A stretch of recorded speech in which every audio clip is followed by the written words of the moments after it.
She quickly ran into her room to get dressed so she could see her father and get answers.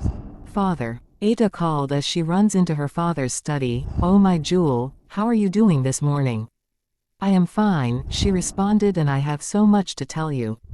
She recalled the events of the previous day to her father and she showed him the stone. Her father got visibly furious with anger, collected the stone from her and asked her to go to her room and remain there. Ada couldn't understand her father's anger or why he banished her to her room. About to leave for her room, she asked her father why and reminded him that the voice said he would give her answers. Her father, swollen and ready to burst in fury, shouted at her to go into her room. Her mother rushed into the study and asked what was going on. "Where were you when she left this estate grounds yesterday?" Her mother, who wasn't aware, was shocked. "But she was here last night, you saw her, she helped you with your bags from your trip," her mother responded to Mr. Dillis. "She wasn't here, my dear." "If she wasn't, then who was?" her mother asked. "I don't know, but I know she wasn't because she just gave me this." Mrs. Dillis screamed, seeing the stone in her father's hands. "It is time," her mother said with tears in her eyes. Her father nodded in agreement with sadness all over him. Her parents, forgetting she was still in the room, mourn over something they are keeping from her. It felt like a horrible day has arrived for them. "Father, mother, what is going on?"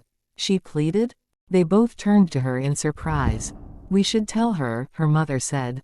"Never," her father responded stubbornly. "I will fix this. I will go to that hut and return the stone. That woman can't have my daughter." "How will you find the hut? Only those she chooses see the hut." "How do you intend to find it? She told us this day would come." "Ada, you have to take me to that hut," her father said. "You are not taking my daughter anywhere near that woman," her mother shouted. "I need to know what is going on," Ada screamed at her parents. Both parents sadly looked at her and led her to a sit. "We can't keep this forever," her father said. "Long time ago," her father began. "Before we came to this town, we were young.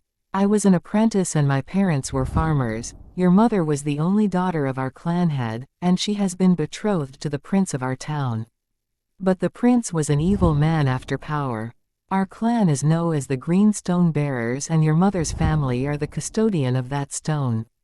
The stone holds that power of earth, wealth and fertility, and your mother was next custodian after her father. It was during her courtship with the prince that she discovered the truth behind the betrothal. The prince was after the stone, and he will stop at nothing to get it. I and your mother were friends, and she came to me one night about what she discovered about the prince. How she needed to protect the stone from the prince, but how would she, when she was about to marry him? So we came up with a plan to run, but we were not fast enough to get away.